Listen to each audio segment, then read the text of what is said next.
अस्सलाम वालेकुम my dear students, उम्मीद है कि आप सब ठीक होंगे।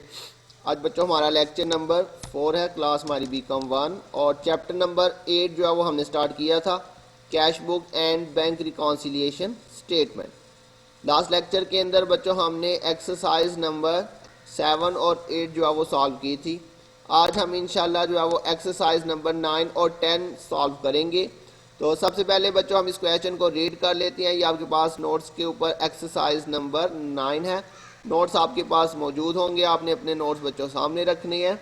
तो लिखा हुआ prepare a bank reconciliation statement as on 31 December 2005 from the following particulars. Prepare bank reconciliation statement. जी बच्चों यहाँ पे टाइपिंग मिस्टेक है। From the following particulars prepare bank reconciliation statement. जी बच्चों आप अपने नोट्स के ऊपर भी ये जो है वो लिख लीजिएगा। बैंक रिकॉन्सिलिएशन स्टेटमेंट हमने इसमें बनानी है बच्चों। तो सबसे पहले नंबर पे उसने आपको कहा हुआ जी bank balance as per cash book. तो ये बच्चों कौन सी बुक का बैलेंस है? कैश बुक का बैंक बैलेंस। तो balance as per cash book 31 दिसंबर 2005 23,510 रुपये बच्चों आपका ये बैंक बैलेंस है। तो balance as per cash book बच्चों ये आपका क्या होता है, आपने रोज याद किए होंगे। Balance as per cash book या bank balance as per cash book एक ही बात है। Balance as per cash book तो क्या होता है बच्चों, ये हमारा डेबिट बैलेंस होता है। कितनी अमाउंट थी इसकी बच्चों? 23,510 रुपये इसकी टोटल वैल्यू है, 23,510। जी बच्चों उसके बाद सेकंड एंट्री के अंदर उसने कहा हुआ जी cheque for ₹3,000 deposited for collection but not credited by bank prior to 31 दिसंबर 2005। तो 3,000 के बच्चों हमने चेक जो है वो कलेक्शन के लिए बैंक में जमा करवा दिए थे, but not credited by bank, लेकिन बैंक ने अभी तक उसको जो है वो कलेक्ट और क्रेडिट नहीं किया। 31 दिसंबर 2005 तक बैंक ने उसकी कोई जो है वो कलेक्शन या उसकी जो है वो क्रेडिट की एंट्री पास नहीं की हुई। तो ये आपके पास नोट्स के ऊपर जो है वो सेकंड रूल था, check deposited into bank but not collected and credited by bank. तो हमने तो जमा करवा दिया लेकिन बैंक ने अभी तक उसको क्रेडिट नहीं किया। तो बच्चों ये आपका आएगा अनक्रेडिटेड चेक। हमने चेक तो जमा करवा दिया लेकिन बैंक ने उसे क्रेडिट नहीं किया हुआ। तो ये आपका बच्चों क्या होगा? Uncredited cheque. नॉट क्रेडिट मतलब अनक्रेडिटेड चेक। और ये बच्चों डेबिट होता है या क्रेडिट, आपने बच्चों अपने माइंड के अंदर इसको साथ साथ जो है वो रिवाइज करना है। तो अनक्रेडिटेड चेक बच्चों क्या होता है? ये हमारा क्रेडिट होता है। तो इसकी अमाउंट बच्चों आपके पास कितनी थी? अमाउंट आपके पास है इसकी 3,000। जी बच्चों अब आपके पास जो है एक वैल्यू डेबिट है और एक जो है वो क्रेडिट है। तो डेबिट क्रेडिट होगा तो बच्चों क्या कर देंगे? माइनस कर देंगे। तो 23,510 में से आपने क्या करना है बच्चों? 3,000 माइनस कर देना है। ये आपके पास 20,510 रुपये का जो है वो बैलेंस आ जाएगा।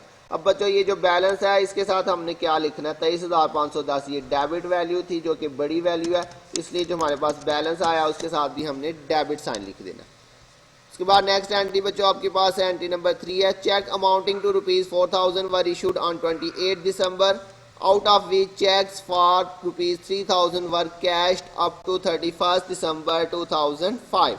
तो बच्चों 4,000 रुपये के हमने टोटल चेक इशू किए थे, जिसमें से सिर्फ 3,000 के जो चेक है वो कैश्ड हो चुके हुए हैं। कैश्ड मतलब प्रेजेंट हो चुके हुए हैं। तो इसका मतलब क्या हुआ बच्चों? 4,000 में से 3,000 के चेक जो है वो तो कैश्ड हो चुके हुए हैं। बाकी जो 1,000 के चेक हैं वो क्या होंगे? वो अनकैश्ड हैं। जी बच्चों अनकैश्ड, अनपेड, अनप्रेजेंटेड, आउटस्टैंडिंग, ये मैंने आपको एंट्री नंबर रूल्स नंबर 1 के अंदर जो रूल्स आपको लिखवाए थे उसमें रूल नंबर 1 था ये आपके पास कि चेक हमने किसी को इशू कर दिया लेकिन उसने अभी तक उसे कैश नहीं करवाया हुआ, जिसे हम अनप्रेजेंटेड, आउटस्टैंडिंग, अनपेड, अनकैश चेक भी कहते हैं। तो इसने यहाँ पे मेंशन किया हुआ कि 4,000 के चेक हमने टोटल इशू किए थे 28 दिसंबर को, आउट ऑफ विच जिसमें से फॉर ₹3,000 वर कैश्ड। जी बच्चों 3,000 के कैश्ड हो चुके हुए हैं, मतलब प्रेजेंट हो चुके हुए हैं 31 दिसंबर 2005 तक। इसका मतलब क्या हुआ कि 1,000 के चेक ऐसे हैं जो कि अभी तक कैश्ड नहीं हुए, तो वो अनकैश्ड, अनप्रेजेंटेड, आउटस्टैंडिंग। कुछ भी आप इसको लिख सकते हैं। तो यहाँ पे हम लिखेंगे बच्चों अनकैश्ड या अनप्रेजेंटेड या आउटस्टैंडिंग, जो भी आप लिखना चाहे आप लिख सकती हैं। अनकैश्ड चेक जी बच्चों CH जी, कितने आपके पास टोटल आपने चेक इशू किए थे? 4000 रुपये के आपने चेक इशू किए थे, जिसमें से 3000 के कैश्ड हो चुके हैं, बाकी 1000 के अनकैश्ड होंगे। जी बच्चों अनकैश्ड अनप्रेजेंटेड आउटस्टैंडिंग, इसको हमने क्या करना है, अपने अपने माइंड में इसको रिवाइज कर लेना है। तो बच्चों हमने इसको क्या करना है, डेबिट कर देना है। कितनी वैल्यू से बच्चों? 1000 के साथ इसको हम डेबिट करेंगे। अब बच्चों दोनों वैल्यूज डेबिट है तो डेबिट डेबिट प्लस होके ये आपके पास 21,510 ये आपके पास आ जाएगा। और बच्चों चूंकि दोनों वैल्यूज ही डेबिट डेबिट है तो जो आपके पास बैलेंस आएगा वो भी आपका डेबिट बैलेंस ही आ जाएगा। उसके बाद बच्चों नेक्स्ट एंट्री के अंदर उसने आपको कहा हुआ है नंबर 4 पे, a wrong debit of ₹400 appeared in passbook. जी बच्चों ये हमने सबसे लास्ट पे जाके जो है वो एंट्रीज पढ़ी थी, रॉन्गली डेबिट इन पासबुक या wrongly debit in bank statement, wrongly debit by bank, wrongly debit in cash book. जी बच्चों जब भी हम किसी चीज़ को गलती से डेबिट या क्रेडिट कर देंगे पासबुक या कैश बुक के अंदर, तो हमने उसको क्या कर देना, क्रेडिट कर देना। तो रॉन्गली डेबिट है तो इसको हमने क्या कर देना बच्चों, क्रेडिट कर देना। तो ये बिल्कुल सिंपल सी एंट्री आपके पास यहाँ पे आ जाएगी, रॉन्गली डेबिटेड इन पासबुक। जी बच्चों तो ये गलती से डेबिट हो चुका था, अब हमने इसको ठीक करने के लिए क्या कर देना, क्रेडिट कर देना। इसको बिल्कुल सिंपल एंट्री है और अमाउंट आपके पास इसकी थी 400। जी बच्चों अब आपके पास ये एक डेबिट वैल्यू है और एक जो है वो क्रेडिट है, इसलिए हम दोनों का क्या लेंगे, डिफरेंस लेंगे। 21,510 में से 400 आपने माइनस कर देना है। और बच्चों चूंकि आपके पास डेबिट वाली वैल्यू बड़ी है इसलिए जो साइन आएगा वो भी हमारे पास डेबिट साइन आ जाएगा। तो ये आपके पास 21,110 का बैलेंस आ रहा है। उसके बाद बच्चों नेक्स्ट है नंबर 5 पे, bank charges ₹10 appeared in passbook but not in the cash book. ये बच्चों बैंक चार्जेस ये हमारा एक्सपेंस है और मैंने आपको बताया था जब भी बैंक हमारा एक्सपेंस पे करेगा या डिडक्ट करेगा या चार्ज करेगा तो हमने उसे क्रेडिट कर देना। एक्सपेंस वैसे तो डेबिट होता है लेकिन एक्सपेंस की वजह से हमारे बैंक में कमी हो जाती है, तो जितने भी एक्सपेंस यहाँ पे BRS में आएंगे हमने उनको क्रेडिट कर देना।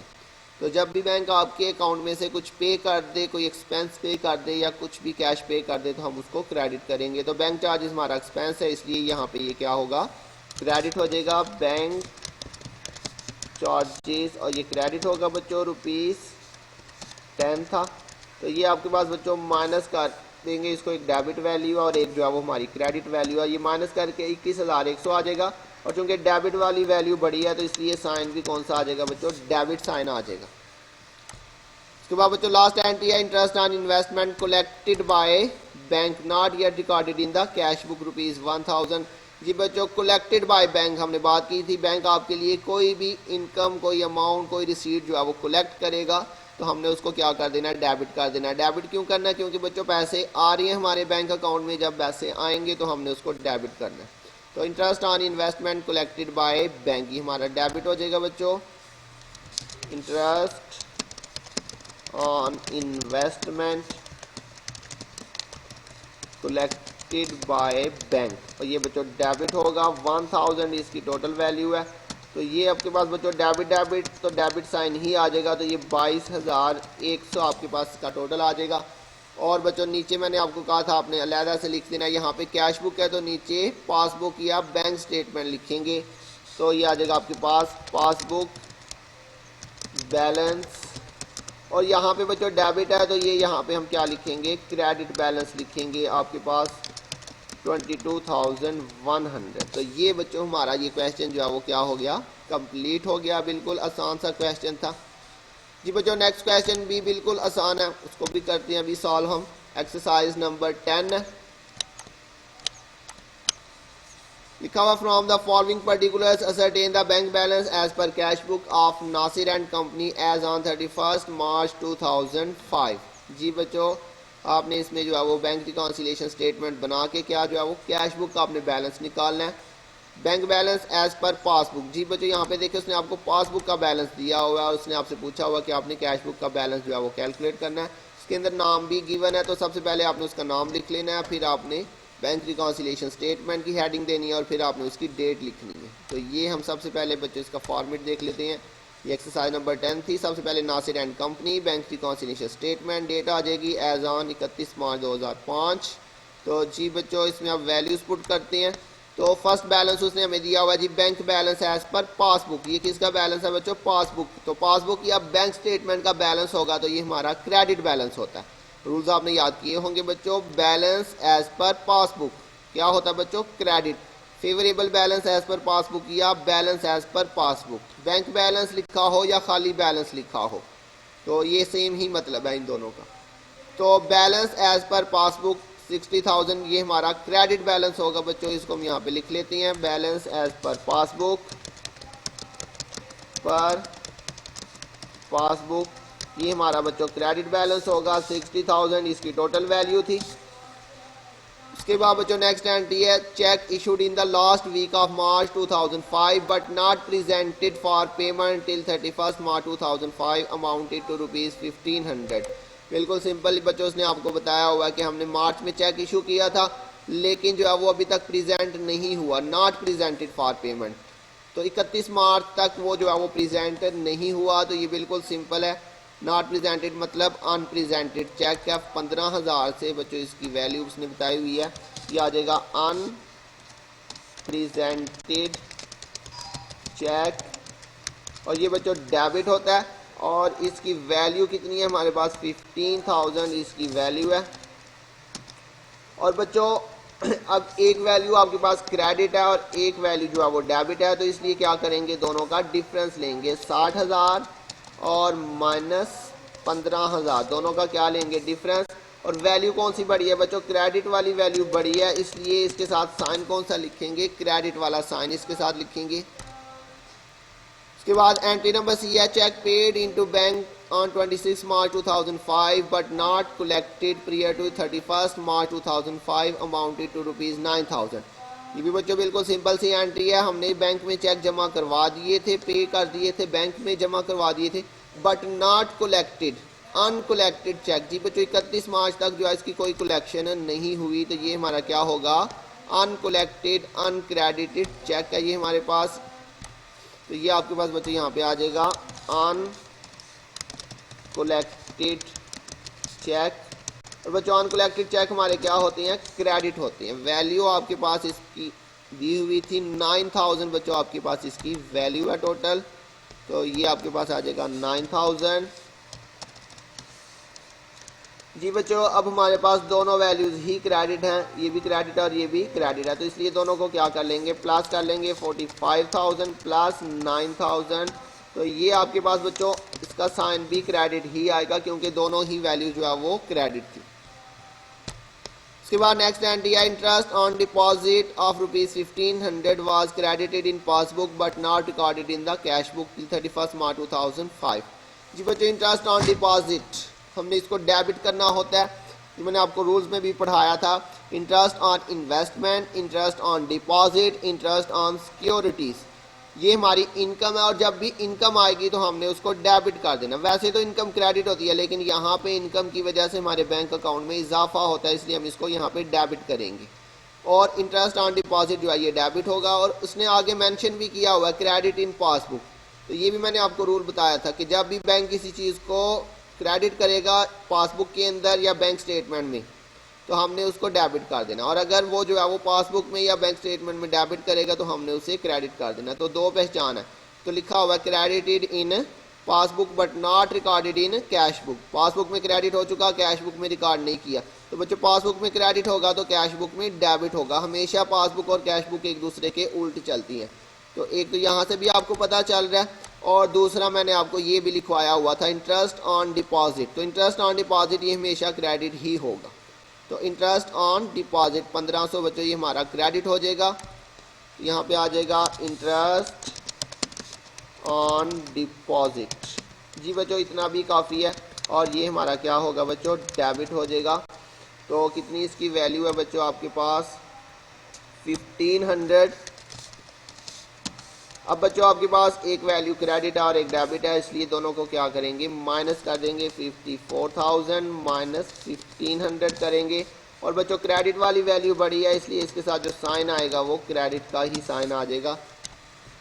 उसके बाद नेक्स्ट एंट्री के अंदर बच्चों उसने कहा मुझे customer paid into bank 11,250 directly as appeared in the passbook but not in the cash book. जी बच्चों किसी कस्टमर ने हमारे अकाउंट में जो है वो डायरेक्टली पैसे जमा करवा दिए और कह रहा है ये पासबुक में तो अपीयर हो रहा है लेकिन कैश बुक में इसकी कोई एंट्री रिकॉर्ड नहीं हुई। तो जी बच्चों डायरेक्ट डिपॉजिट बाय कस्टमर जब हमारे अकाउंट में पैसे जमा करवाएगा तो हमारे बैंक में इजाफा हो जाएगा, तो हमने इसको डेबिट कर देना। हमने रूल पढ़ा था जब भी हमारे अकाउंट में पैसे आएंगे, कोई भी इनकम, कोई कलेक्शन होगी, कोई रिसीट होगी, ये रूल नंबर 6 या 7 था, तो बच्चों हमने उसको क्या कर देना, डेबिट कर देना। और वैसे भी आपको लिखवाया था डायरेक्ट डिपॉजिट बाय कस्टमर, जब भी कस्टमर आपके अकाउंट में पैसे जमा करवाएगा हमने उसको डेबिट ही करना है। अमाउंट है 11,250।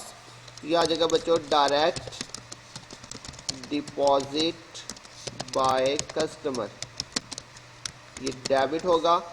वैल्यू थी आपके पास 11,250।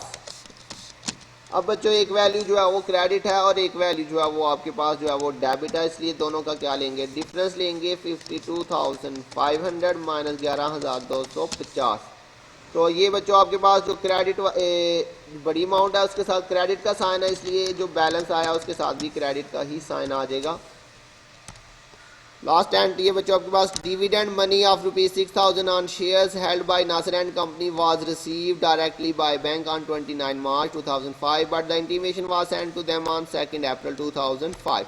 जी बच्चों बैंक ने क्या किया, हमारे लिए डिविडेंड मनी जो है वो बैंक ने कलेक्ट कर ली है शेयर्स के ऊपर। हमने शेयर्स खरीदे थे जिसपे हमें डिविडेंड रिसीव हुआ, नासिर एंड कंपनी को रिसीव्ड हो रहा है, ये लिखा हुआ है डायरेक्टली बाय बैंक। जी बच्चों बैंक ने डायरेक्टली जो है वो ये डिविडेंड कलेक्ट कर लिया हमारे लिए 29 मार्च को, लेकिन हमें जो है इसकी इन्फॉर्मेशन कब मिली है, इतला कब मिली है, इंटीमेशन मतलब इतला, हमें इसकी इतला जो है वो कब मिली है, वो 2 अप्रैल 2005 को मिली है। इसका मतलब है कि हमने 31 मार्च तक इसकी कोई भी एंट्री रिकॉर्ड नहीं की हुई। तो बच्चों आप इसको रिकॉर्ड कर लेंगे, dividend money received by bank. जी बच्चों जब भी पैसे आएंगे मैंने आपको कहा था हमने उसको क्या कर देना, डेबिट कर देना। तो dividend money received by bank 6,000 है, ये भी हमारा डेबिट हो जाएगा बच्चों। यहाँ पे आ जाएगा dividend money received by bank, तो ये बच्चों डेबिट हो जाएगा आपके पास 6,000। और बच्चों डेबिट और क्रेडिट तो ये माइनस हो जाएंगी दोनों वैल्यूज, 41,250 और माइनस कर देंगे इसमें से 6,000। और चूंकि बच्चों क्रेडिट साइन बड़ा था, क्रेडिट वैल्यू बड़ी थी, इसलिए हमारे पास जो है वो क्रेडिट साइन ही आ जाएगा। अब यहाँ पे बच्चों ये पासबुक का बैलेंस था, तो नीचे जो है इसका बैलेंस आ जाएगा किसका बच्चों, ये आ जाएगा कैश बुक बैलेंस आ जाएगा आपके पास। और यहाँ पे बच्चों ये क्रेडिट बैलेंस है, तो ये हमारे पास डेबिट बैलेंस आ जाएगा आपके पास ₹35,250।